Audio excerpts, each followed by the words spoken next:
20 দাগের অঙ্কটা ten square alpha সমান 1 প্লাস 2 টেন স্কয়ার বিটা আর cos 2 বিটা সমান 1 প্লাস a cos 2 আলফা হলে এর মান কোনটা? 1 2 3 মাইনাস 2 20 দাগের অঙ্কটা আমি করছিলাম। বলো টেন স্কয়ার আলফা সমান 1 প্লাস 2 টেন স্কয়ার বিটা।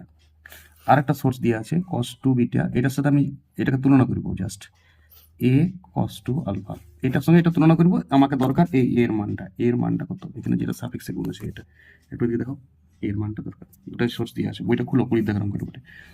দেখো এই দিকে আর এই দিকে আমি দুদিকে এক যোগ করে নিচ্ছি, মাধ্যমিকের ভাবনা 1 প্লাস টেন স্কয়ার আলফা, এখানে 2 যোগ হচ্ছে, এক আর আরো এক যোগ হচ্ছে মানে 2 টেন স্কয়ার বিটা। বুঝেছো লাইনটা ক্লিয়ার? বলা 1 প্লাস টেন স্কয়ার আলফা মানে সেক স্কয়ার আলফা বটে, মাধ্যমিকের ভাবনা সেক স্কয়ার থিটা বিটা, এই 2 কমন লিখছি, তাহলে এটা হয়ে যাচ্ছে সেক স্কয়ার বিটা। দেখো এই সোর্সটাতে বিটাগুলো আমার বাঁ দিকে আছে, আলফাটা ডান দিকে আছে, তাহলে আমি বিটাটা বাঁ দিকে নিয়ে আসবো। তাহলে 1 বাই cos স্কয়ার করতে পারি, এটা 1 বাই cos স্কয়ার, এটা 1 বাই cos স্কয়ার, তাহলে cos স্কয়ারটা এদিকে চাপাই দিয়েছি, তাহলে cos স্কয়ার বিটা আর এদিকে চলে এলো 2 cos square alpha. Both side আমি 2 দিয়ে গুণ করে নিচ্ছি, তাহলে এটা হইলো 2 cos স্কয়ার বিটা, এটা হয়ে গেল 2 into 2 cos square alpha. 2 cos square alpha ছিল, একটা 2 গুণ করেছি, বোথ সাইড 2 গুণ করেছি। বলো 2 cos স্কয়ার থিটার সূত্র, সব থেকে ইউজফুল সূত্র গুণিতক কোণের এইটা, হাওড়া জাংশনের মতো 1 প্লাস cos 2 থিটা, নিশ্চয়ই জানো সবাই। আরে 1 প্লাস cos 2 থিটা মানে 2 cos থিটা, না জানো তো জানতে হবে, নাহলে গুণিতক কোণটা প্রথম থেকে ভেবে দাও। তুমি কিছুই জানো না, তোমার গুণিতক কোণের এটা মূল সূত্র।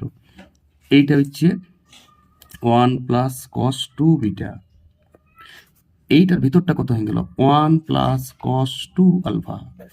এইবারে এই দিকে দেখো, এইটার সঙ্গে তুলনা করো, যেটা আমার সোর্স দিয়ে আছে, সোর্সটা, তাহলে cos 2 বিটা আছে, তাহলে 1 নাই, 1টাকে ওইদিকে নিয়ে যেতে হবে, তাহলে এই 1টাকে আমি ওইদিকে নিয়ে যাবো, এটার সঙ্গে তুলনা করবো cos 2 বিটা। এটা ব্র্যাকেটটা উঠান দিয়ে, আর কি ব্র্যাকেটটার কোনো দাম আছে? 2 ইন্টু 2, তাহলে একটা যদি বিয়োগ হয়, এই যে পড়ে আছে 2টা, তার থেকে 1 বিয়োগ গেলে 1 আর 2 cos 2 আলফা। এবার ধ্যান দাও, এইটার এটা ধ্যান দাও তুমি কাছাকাছি, এইটার এইটা টুকটুক ভাইতে থাকো। দেখো cos 2 বিটা, বলো হ্যাঁ স্যার cos 2 বিটা, বলো 1 আছে, বলো হ্যাঁ স্যার 1 আছে, বলো cos 2 আলফা আছে, বলো হ্যাঁ স্যার। তাহলে এখানে a গুণ আছে cos 2, এখানে a 2 গুণ আছে, তাহলে স্পষ্ট তো। আর তোমার যদি অস্পষ্ট তো মনে হয় ঘুরে করো, এ সমান কত 2, আমরা পরিষ্কার দেখতে পাচ্ছি এ সমান 2। অপশন কত হে ওস্তাদ? Option B. 20টা অঙ্ক হয়ে গেল গণিতক কোণের। আরো 2টা ক্লাস দেবো গণিতক কোণের, এইটা পার্ট 1 একটা দিয়েছি আমি, ভালো করে ধ্যান দাও, এইটা পার্ট 2 দিয়ে দিলাম, পরপর অঙ্ক দিয়ে আছে নতুন বইয়ের, নতুন সেমিস্টার 1 প্যাটার্নের বইয়ের পরপর অঙ্ক পাবে 2টা ক্লাসে। এরপরের ক্লাসে আমি একদম 21 থেকে 30 অব্দি দিব, তারপরে 31 থেকে তারপর শূন্যস্থানগুলো করবো, তবে এই ক্লাসটা ছাড়বো।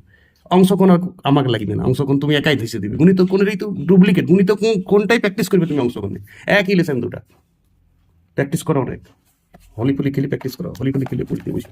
চলো।